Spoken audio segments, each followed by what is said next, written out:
There is a moment in every life when the noise becomes too loud. The expectations, the deadlines, the comparisons, they start to blur into a kind of chaos. You might be scrolling through your phone, surrounded by people, yet feel completely disconnected. Everything looks fine on the outside. But inside, something is missing. That is where Shetty once found himself. A young man chasing grades, goals, and approval until a single lecture changed the course of his life. It was not given by a billionaire or a CEO, but by a monk. Someone who had given up everything the world calls success in order to discover something deeper: peace, purpose, and presence. Jay did something few would dare to do. He left the world behind and went to live in an ashram in India. No status. No likes. No distractions. Just silence, discipline, and self-discovery. Years later, he returned not as a man who had abandoned the world, but as someone who had learned how to live within it with more clarity and calm than ever before. Think like a monk is not about becoming a monk. It is about discovering the mindset that monks cultivate, a mindset of stillness in the middle of stress, of clarity in the middle of chaos, and of meaning in a world that often rewards the meaningless. In this journey, we are going to explore how to train the mind, let go of negativity, connect deeply with others, and live every day with greater intention. This is not just a summary. This is an invitation to think deeper, live calmer, and become who you were always meant to be. Welcome to Books Arena. Part 1, Letting Go of the Noise. It often begins subtly: a glance at someone else's life, a quiet doubt, a whisper of comparison. Before long, that whisper grows louder. You start measuring your worth by someone else's milestones. You chase achievements you never truly chose. You live by labels handed to you by family, society, school, even strangers. Shetty calls this the monkey mind, the restless, anxious, reactive part of us that jumps from thought to thought, never still, always seeking more. It is not entirely our fault. From the time we are children, we are conditioned to perform, compete, and conform. We are told who to be before we ever ask ourselves who we truly are. Jay's own story began this way. He grew up in London, surrounded by smart, driven friends. He studied hard, tried to fit in, and followed the standard definition of success. But something felt off. He saw his peers pursuing money and status with energy, but little joy. He saw the exhaustion hidden behind the smiles. He wondered, is this really it? Then he heard a monk speak. It was not a sermon or a lecture. It was more like a mirror. The monk spoke of peace, purpose, and discipline, not in a vague, mystical way, but with clarity and conviction. Jay was struck by the contrast. Here was someone who had nothing the world usually chases, and yet he radiated fulfillment. He was not overwhelmed by noise. He was free from it. That moment changed everything. Jay left for India, where he lived as a monk for several years. His days were not filled with luxury, but with silence, service, and self-inquiry. And the first thing he had to unlearn was the noise, the voices that told him what he should be. One of the first exercises he learned in the ashram was detachment. Not in the sense of cold disconnection, but the practice of stepping back and observing your thoughts. Instead of reacting to every impulse, he was taught to pause, to breathe, to watch. It sounds simple. But try it. When your phone buzzes, do you reach for it without thinking? When someone criticizes you, do you immediately defend yourself? When life feels uncertain, do you distract yourself or do you sit still with the discomfort? The monk mindset begins with that stillness. It is about creating space between you and your reactions, between who you are and who the world expects you to be. Jay describes an exercise monks often do with their trainees. They sit in silence and imagine their life stripped of titles: no job description, no relationship status, no wealth, no possessions. Just the self. The question is, who am I, without all of that? That question is not meant to make you feel empty. It is meant to reveal how much of your identity is borrowed. Because once you know what is borrowed, you can begin to let it go. Letting go is not about giving up everything. It is about releasing what no longer aligns with your truth. Jay met people in both the monastery and the modern world who were successful on the outside but deeply lost inside. They had never paused to ask if their ladder was leaning against the right wall. They were climbing, yes, but climbing toward what? Letting go of the noise also means learning to say no. No to the habits that numb rather than heal. No to relationships that drain rather than uplift. No to the internal voice that tells you to prove your worth instead of simply being worthy. Jay shares a powerful image: when you are trying to tune into a clear signal, static makes it impossible to hear the message. Life works the same way. Your inner voice, the one that knows your deepest values and truths, cannot be heard when you are constantly tuned into the noise. One story Jay tells is of a businessman who came to him feeling overwhelmed and disconnected. He had reached every external goal but felt like a stranger in his own life. Jay asked him, "When was the last time you sat in silence?" The man could not remember. "That," Jay said, "is where we begin." And that is where we begin, too. Letting go of the noise is not a one-time act. It is a daily practice. It means setting boundaries with technology, with toxic people, and most of all, with your own self-judgment. It means giving yourself the permission to slow down and listen. Not just to podcasts or playlists, but to your inner life. The monk life is not about escaping the world. It is about facing it with clarity. You do not need to shave your head or wear robes to think like a monk. But you do need to pause. You need to question the noise, confront the stories you have inherited, and dare to define success on your own terms. Because only when you let go of who you are not, can you begin to become who you truly are. Part 2, The Power of Intention. There is a strange moment that happens to many people, maybe you have felt it too. You get what you always thought you wanted: the job, the degree, the house, the relationship. And then suddenly, instead of joy, there is a quiet discomfort. You think, "Why do I not feel more fulfilled?" It is not that anything is wrong. It is that something is missing. That missing piece is intention. In the monastery, Shetty learned that every action begins in the mind. Before you speak a word, take a step, or chase a dream, there is an intention, whether you are aware of it or not. Monks train themselves to become hyper-aware of that inner purpose. They do not just ask, "What am I doing?" They ask, "Why am I doing it?" Jay explains that in the outside world, most people live out of habit or pressure. We choose careers because of money or prestige. We follow routines because everyone else does. We stay in relationships because we fear change, not because they bring growth. And when the outcomes disappoint us, we are surprised. In the monastery, intention is everything. When monks sweep the floor, they do it to practice humility. When they chant, it is not to sound holy, but to calm and focus the mind. Every action is linked to a deeper purpose. Now, imagine bringing that same clarity to everyday life. Jay tells the story of a young woman who reached out to him in tears. She had worked for years to earn a prestigious position at a major company. On the outside, she was admired. Inside, she felt empty. Jay asked her one simple question: "Whose dream are you living?" That question unlocked something. She realized she had built a life to make others proud: her parents, her professors, her peers, but never herself. When you live without intention, your life becomes a response to other people's expectations. But when you live with intention, your life becomes an expression of your values. Jay describes values like clarity, compassion, service, and growth, the things that resonate deep within you, even when no one else is watching. But most people have never taken the time to identify their core values. That is where confusion begins. Monks begin their training by identifying the principles they want to embody. Every choice flows from those principles. Jay adapted this into a simple practice for the modern world: reflection. Every morning, ask yourself, what matters most to me today? Am I acting from ego, or from purpose? When your actions align with your values, you feel at peace, even when things are difficult.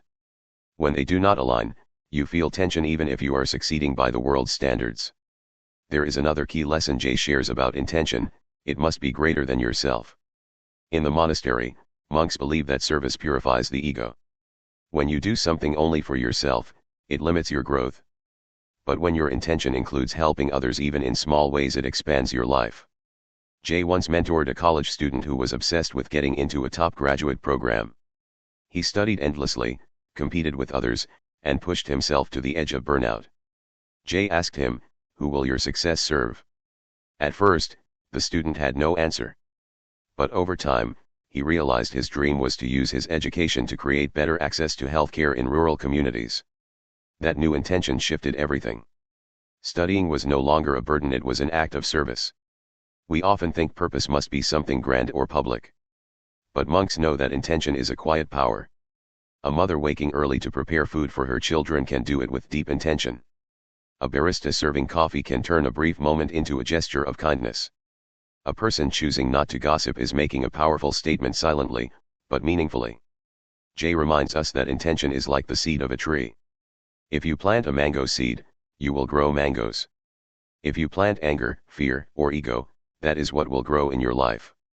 But if you plant purpose, compassion, and integrity, your life blossoms accordingly. The modern world rewards results.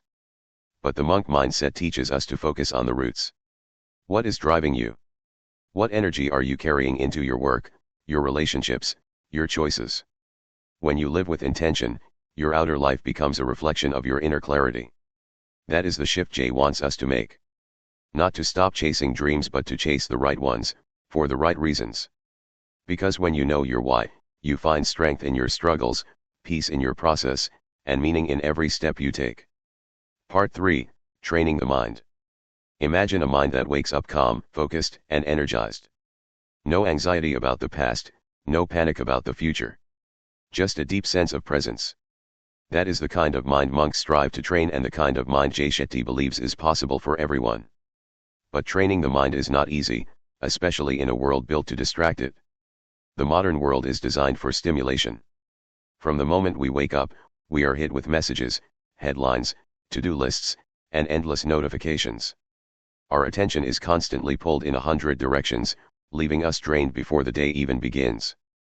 Monks face distractions too, but instead of giving in, they train their minds to remain still, even in chaos. Jay compares the mind to a monkey. Left untamed, it jumps from thought to thought, reacting impulsively. One moment, you are worried about a message you have not answered. The next, you are remembering a conversation from 3 years ago. Then you are imagining the worst outcome for something that has not even happened. That is the monkey mind at work, restless, anxious, scattered. Monks tame the monkey mind through a combination of stillness, silence, and self-awareness. Jay introduces one of the most powerful tools monks use, meditation. But not the kind that feels complicated or mystical. Meditation, in its essence, is the practice of focusing the mind on the breath, a mantra, a sound, or even an image. It is about choosing where your attention goes, and gently bringing it back when it wanders. Jay tells the story of his early struggles with meditation. During his first weeks in the ashram, he could barely sit still. His thoughts would race. His back would ache. His mind would make excuses. But the monks encouraged him to stay with it. Not to force the silence, but to observe the noise without judgment. Over time, Jay noticed a shift. The more he meditated, the more space he created between stimulus and response. Instead of reacting immediately to stress or anger, he began to respond with calm and clarity. That is the real power of training the mind. It gives you control over your emotions, instead of letting your emotions control you. He shares a beautiful practice called breath work, simple, intentional breathing patterns that help regulate the nervous system. Monks believe that the breath is the gateway to the mind. Fast, shallow breathing creates tension. Slow, deep breathing creates peace. Just a few minutes of mindful breathing each day can calm anxiety, sharpen focus, and restore energy. Jay also emphasizes the importance of creating mental awareness. He suggests doing a daily mind audit, asking yourself, what am I feeding my mind? Just like your body reflects what you eat, your mind reflects what you consume. If you constantly absorb fear, gossip, or negativity, your mind will mirror that energy. But if you fill it with wisdom, peace, and gratitude, it becomes your default setting. In the monastery, monks are mindful of every input. The books they read, the conversations they have, the environment they keep, all are chosen with intention. Jay brings this lesson to the modern world by encouraging people to declutter their digital lives. That means unfollowing accounts that trigger insecurity, limiting time on apps that drain focus, and surrounding yourself with content that uplifts and inspires. Training the mind also means managing self-talk. Most people are unaware of how harshly they speak to themselves. We criticize our flaws, relieve our mistakes, and predict failure before trying. Jay teaches that the voice inside your head should be your biggest ally, not your worst critic. When you change your self-talk from "I cannot handle this" to "I am doing my best," your entire experience changes. One of the most powerful insights Jay shares is this: peace is not found by running away from problems, but by building a mind strong enough to face them. In the monastery, monks do not live stress-free lives. They face challenges too. But because they have trained their minds, they meet those challenges with acceptance, not resistance. They do not deny emotions, they understand them. They do not suppress pain, they sit with it until it passes. That is emotional mastery, and it begins with mental discipline. Jay encourages us to create a daily routine for the mind, just as we do for the body. Even 5 to 10 minutes of stillness in the morning can set the tone for the entire day. Journaling thoughts, practicing gratitude, and repeating affirmations are also forms of mental training. These small habits, when done consistently, rewire the brain for resilience. He reminds us that just like a muscle, the mind grows stronger with consistent effort. You do not have to be perfect. You just have to be present. In a world that pushes us to rush, react, and perform, the monk mindset invites us to pause, breathe, and be. Because the greatest freedom we can experience is not out there in the world, it is the quiet strength we build within. Part 4, Living with Purpose. There comes a time when a person asks the deeper question, not just what am I doing today, but why am I doing it at all? Many people work hard, achieve more, even earn the respect of others, yet still feel empty at the end of the day. That is because success without purpose is like climbing a ladder only to realize it was leaning against the wrong wall. For monks, the search for purpose is not an afterthought, it is the central focus of life. Shetty recalls a moment in the ashram when a monk asked him a simple question: what would you do if you had nothing to gain from it? That one question stripped away ego, ambition, and fear. And what remained was the seed of purpose. Jay introduces the idea of dharma, a Sanskrit word that means one's true calling. It is the intersection of what you love, what you are good at, and what the world needs. Your dharma is not a job title or a status. It is the contribution you were made to give. To help people uncover their dharma, Jay breaks it down into layers. First, he encourages exploring your passions, the activities that make time disappear. Then, he asks people to reflect on their skills, the things they do well, often without even realizing it. And finally, he adds the layer of service, how those gifts can help others. He shares the story of a young artist who loved painting but was told it would never lead to a stable career. So she suppressed her gift for years, choosing a path that felt safer. But the more she ignored her passion, the more restless she became. Eventually, she began painting again, this time creating art for children's hospitals, bringing joy where it was most needed. That shift from self-expression to service transformed her work into purpose. Jay reminds us that purpose is not always grand. You do not have to change the entire world. You just have to make a meaningful difference in your corner of it. A teacher who lights up a child's mind. A cook who brings comfort through food. A friend who shows up with presence. These are all acts of purpose. But discovering purpose requires letting go of ego. In the modern world, many chase titles, money, or applause. And while those things may offer short-term satisfaction, they rarely bring lasting fulfillment. Jay explains that when you live for validation, you hand your happiness to someone else. But when you live from purpose, you carry your peace with you. To live with purpose, monks practice detachment, not indifference, but freedom. They give their best effort, but let go of the outcome. This mindset creates a powerful inner shift. Instead of asking what do I get, they ask how can I give. Jay shares a personal story about his transition out of monk life. Leaving the ashram was not easy. He felt torn between his inner growth and the world he once left behind. But then he realized he could serve even more people by bringing monk wisdom into everyday life. That clarity became his purpose, to bridge the ancient and the modern, the spiritual and the practical. He also introduces a practice monks use to stay connected to their dharma: gratitude with intention. Every morning, they reflect not just on what they are thankful for, but why they are doing what they are doing. This daily reminder keeps their actions aligned with their values. Living with purpose also means making tough choices. It may mean saying no to distractions. It may mean walking away from expectations. It may even mean starting over. But as Jay explains, the cost of not following your purpose is far greater. It is the quiet regret that creeps in over time, the kind that whispers, "What if you had tried?" One of the most powerful exercises he suggests is writing your eulogy, not to be morbid, but to get clear. If you had to sum up your life in one page, what would it say? What would you want to be remembered for? When you know the answer to that question, you begin to live with intention instead of habit. Jay points out that purpose does not remove difficulty. In fact, It often demands more from you. But it also gives more to you: more energy, more direction, and more joy. Purpose turns pain into growth, struggle into strength, and effort into meaning. He encourages listeners not to wait for a perfect moment to begin living with purpose. You do not need a plan. You need a reason. Even a small, purposeful action, a kind word, a thoughtful gesture, a creative spark can lead you closer to your Dharma. When you live with purpose, every day becomes more than a task list. It becomes a chance to express your truth, to serve something bigger, and to grow into the best version of yourself.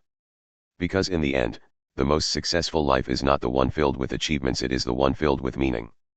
Part 5, Overcoming Negativity.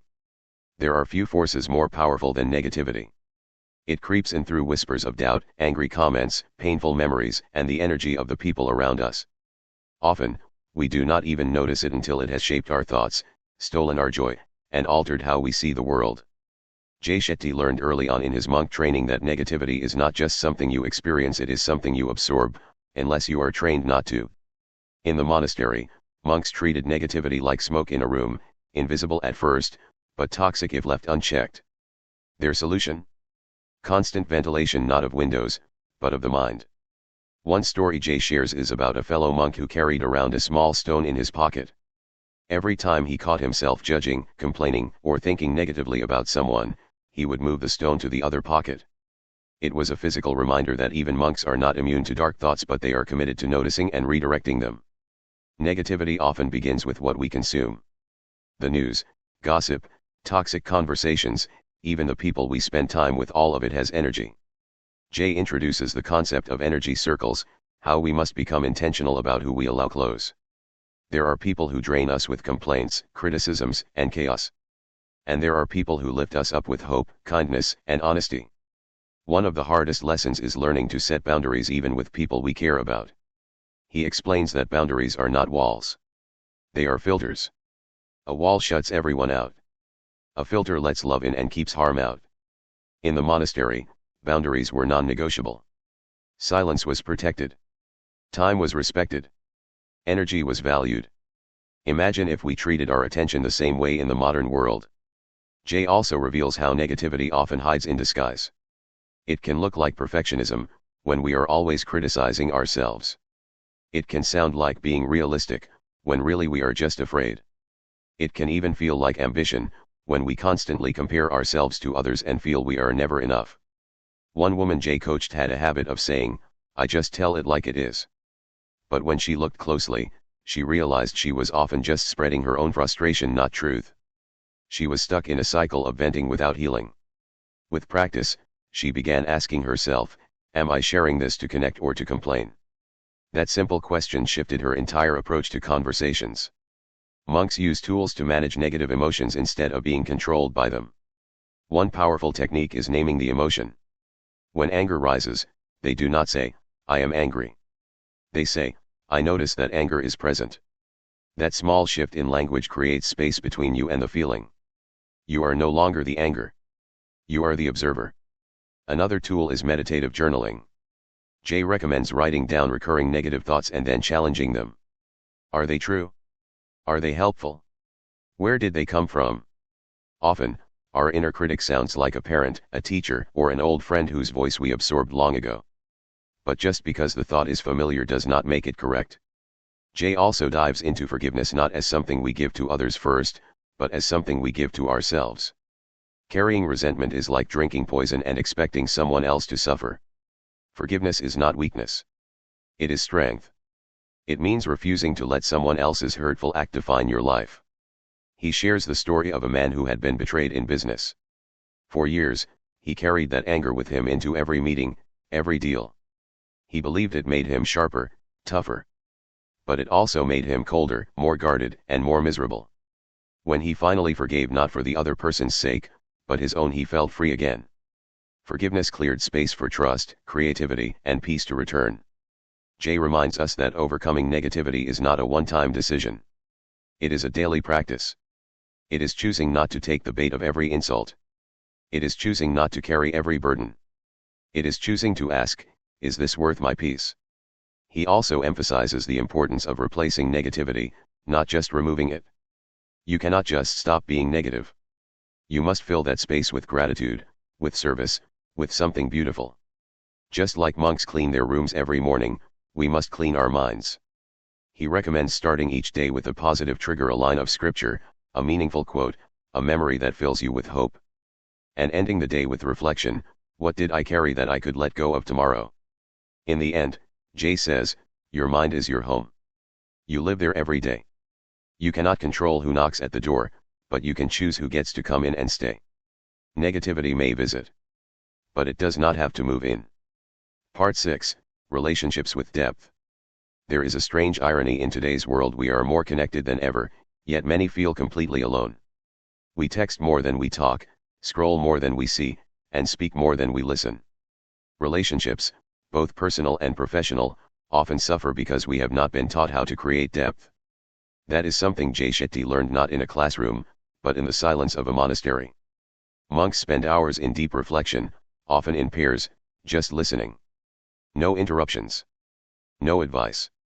No judgment. One speaks. The other listens fully, without glancing at a clock or a phone. Jay says that this kind of presence is rare, and when given, it becomes powerful. Because at our core, what every person wants is to be seen, heard, and understood. He tells the story of a woman who came to him after a talk. She said, "My husband never listens to me." When Jay asked if she ever felt truly seen by him, she paused, then shook her head. That is the difference between hearing and listening. Hearing is passive. Listening, real listening, is a gift. Jay introduces the idea of the 3 C's that define meaningful relationships: compatibility, character, and commitment. Compatibility is about shared values, not hobbies, but deeper things like how you view time, money, family, and purpose. 2 people can love the same movies and still live in completely different emotional worlds. Character is about how someone treats others when there is nothing to gain.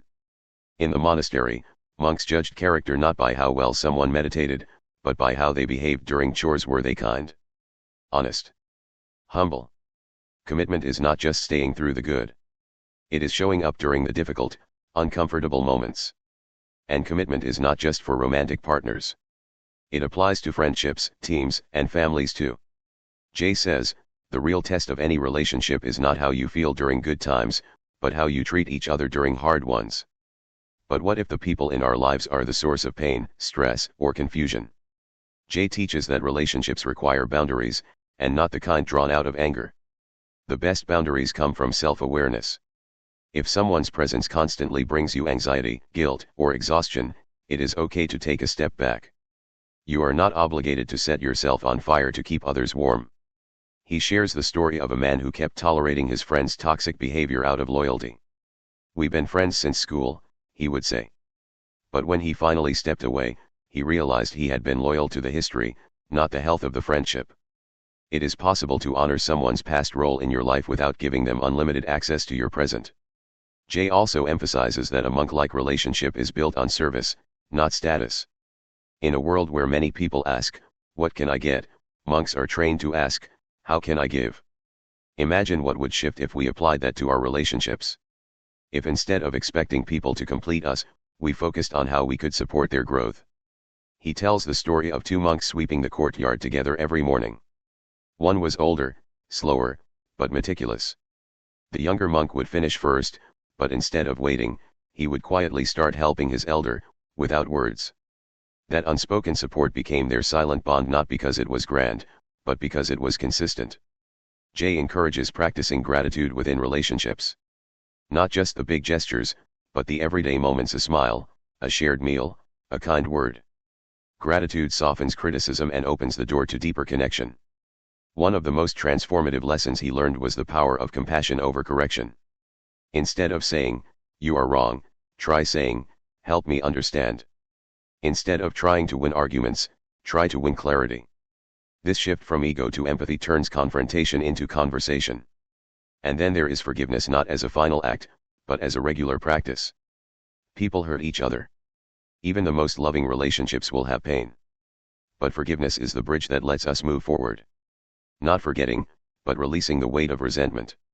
Jay shares how monks view forgiveness like sweeping the floor. Dust always returns, so you keep sweeping.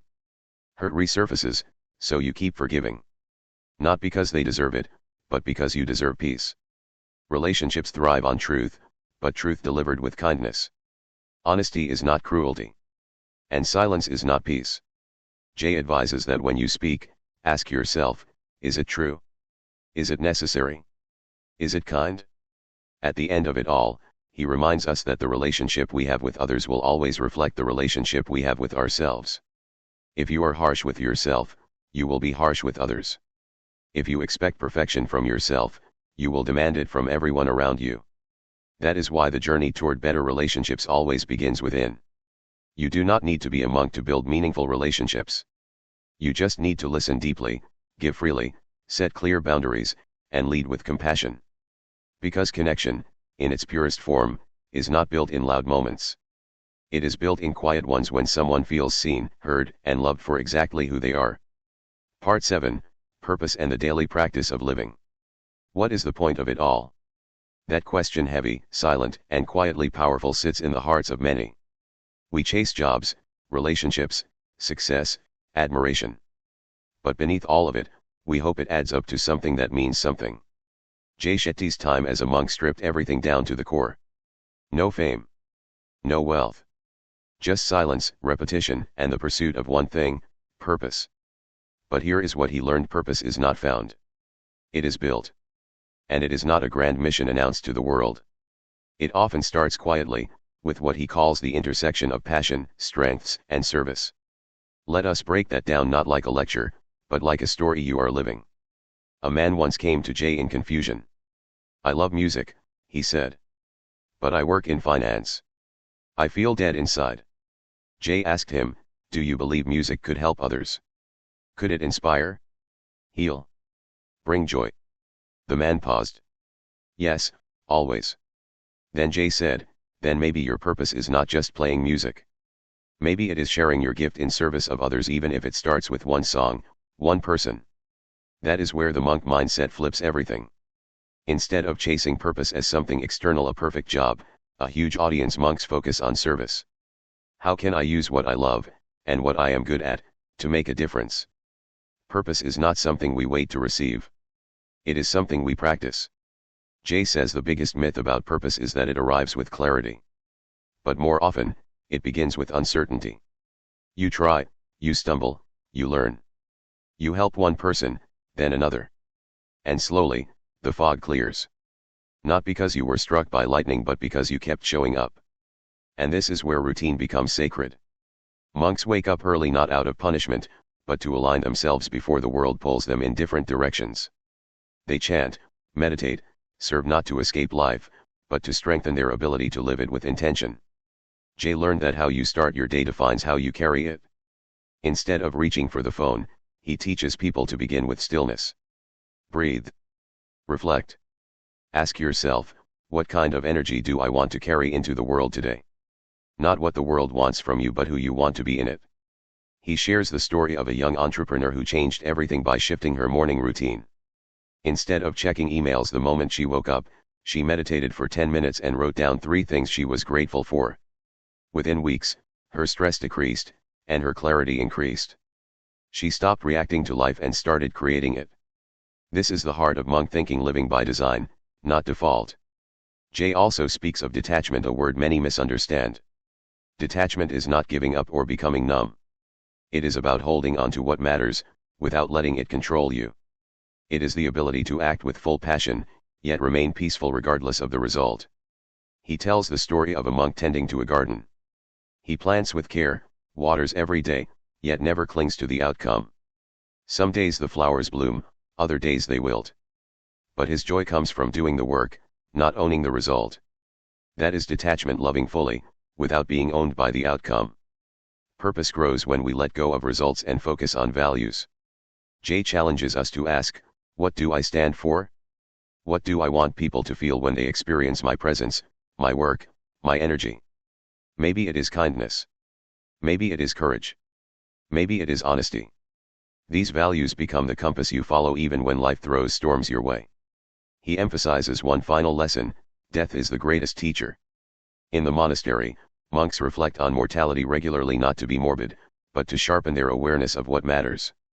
When we realize time is limited, We stop wasting it on things that do not feed our soul. Jay recalls sitting by the bed of a dying man who said, "I spent so long chasing things I never truly wanted. I just never stopped to ask what I did." Purpose, then, is not about doing more. It is about doing what matters again and again, until it becomes who you are. You do not need a monastery. You do not need to wear robes. You just need the courage to live each day with intention, the humility to learn from your mistakes, and the generosity to serve others with your strengths. Purpose is not the destination. It is the path itself, walked one mindful step at a time. And the beauty is, you can begin that walk today. In a world that never stops shouting, monks teach us to listen. They show us that peace is not found in silence alone, it is found in choosing what to listen to. That purpose is not a destination waiting to be discovered, it is a way of living, choosing again and again to align our actions with our values. That fulfillment is not about having more, it is about needing less, and giving more of ourselves to what truly matters. Jay Shetty's journey from city life to monkhood and back again is not just inspiring, it is practical. Because his message is not to run away from the world, but to walk through it with clarity, intention, and meaning. So, as we close this journey together, ask yourself, what can I let go of today? What can I practice that brings peace? Who can I serve, starting now? These are not questions for another lifetime. They are the beginning of a new one, yours. Thank you for joining this full-length experience here on Books Arena, where stories become tools for transformation, and books are not just read, they are lived.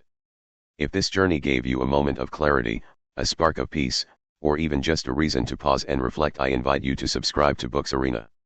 Your support allows us to keep bringing deep, soulful books like this to life in a way that resonates and stays with you. Share this with someone who might need a moment of stillness. And remember, the monk mindset is not about perfection, it is about progress, one peaceful breath at a time. Until next time, live well, live fully, and always, start from within.